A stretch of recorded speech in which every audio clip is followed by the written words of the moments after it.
Capítulo 2º. Da apelação. Artigo 1009. Da sentença cabe apelação. Parágrafo 1º. As questões resolvidas na fase de conhecimento, se a decisão a seu respeito não comportar agravo de instrumento, não são cobertas pela preclusão e devem ser suscitadas em preliminar de apelação, eventualmente interposta contra a decisão final, ou nas contrarrazões. Parágrafo 2º. Se as questões referidas no parágrafo 1º forem suscitadas em contrarrazões, o recorrente será intimado para, em 15 dias, manifestar-se a respeito delas. Parágrafo 3º. O disposto no caput deste artigo aplica a si mesmo quando as questões mencionadas no artigo 1015 integrarem capítulo da sentença. Artigo 1010. Apelação, interposta por petição dirigida ao juízo de primeiro grau, conterá: Inciso 1º. Os nomes e a qualificação das partes. Inciso 2º. A exposição do fato e do direito. Inciso 3º. As razões do pedido de reforma ou de decretação de nulidade. Inciso 4º. O pedido de nova decisão.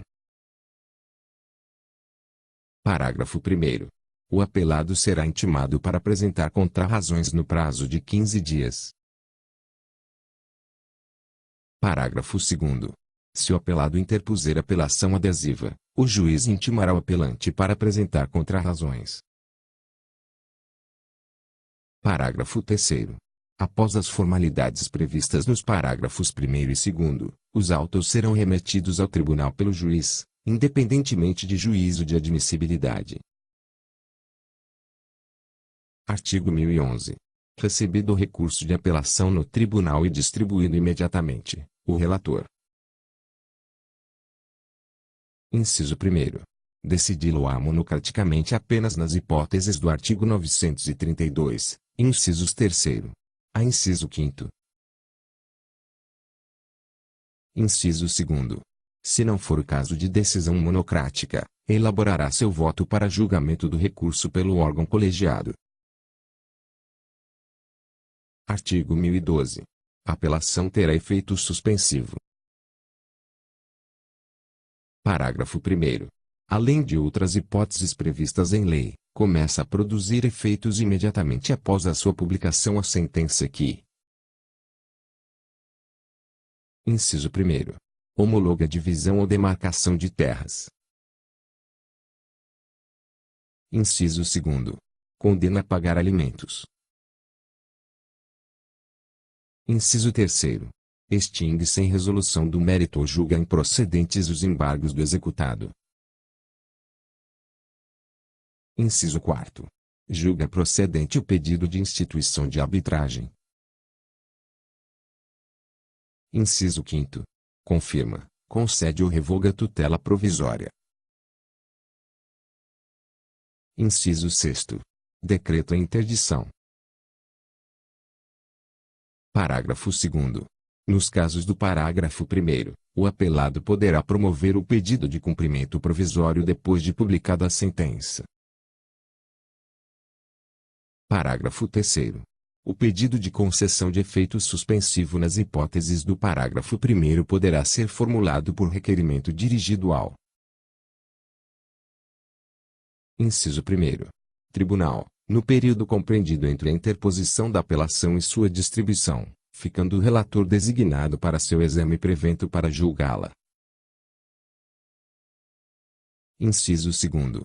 Relator, seja distribuída a apelação. Parágrafo 4º. Nas hipóteses do parágrafo 1º, a eficácia da sentença poderá ser suspensa pelo relator se o apelante demonstrar a probabilidade de provimento do recurso ou se, sendo relevante a fundamentação, houver risco de dano grave ou de difícil reparação. Artigo 1013. A apelação devolverá ao tribunal o conhecimento da matéria impugnada. Parágrafo 1º. Serão, porém, objeto de apreciação e julgamento pelo tribunal todas as questões suscitadas e discutidas no processo, ainda que não tenham sido solucionadas, desde que relativas ao capítulo impugnado. Parágrafo 2º. Quando o pedido ou a defesa tiver mais de um fundamento e o juiz acolher apenas um deles, a apelação devolverá ao tribunal o conhecimento dos demais. Parágrafo 3º. Se o processo estiver em condições de imediato julgamento, o tribunal deve decidir desde logo o mérito quando: Inciso 1º. Reformar sentença fundada no artigo 485. Inciso 2º. Decretar a nulidade da sentença por não ser ela congruente com os limites do pedido ou da causa de pedir. Inciso 3º. Constatar a omissão no exame de um dos pedidos, hipótese em que poderá julgá-lo. Inciso 4º. Decretar a nulidade de sentença por falta de fundamentação. Parágrafo 4º. Quando reformar sentença que reconheça a decadência ou a prescrição, o tribunal, se possível, julgará o mérito, examinando as demais questões, sem determinar o retorno do processo ao juízo de primeiro grau. Parágrafo 5º. O capítulo da sentença que confirma, concede ou revoga a tutela provisória impugnável na apelação. Artigo 1014. As questões de fato não propostas no juízo inferior poderão ser suscitadas na apelação, se a parte provar que deixou de fazê-lo por motivo de força maior,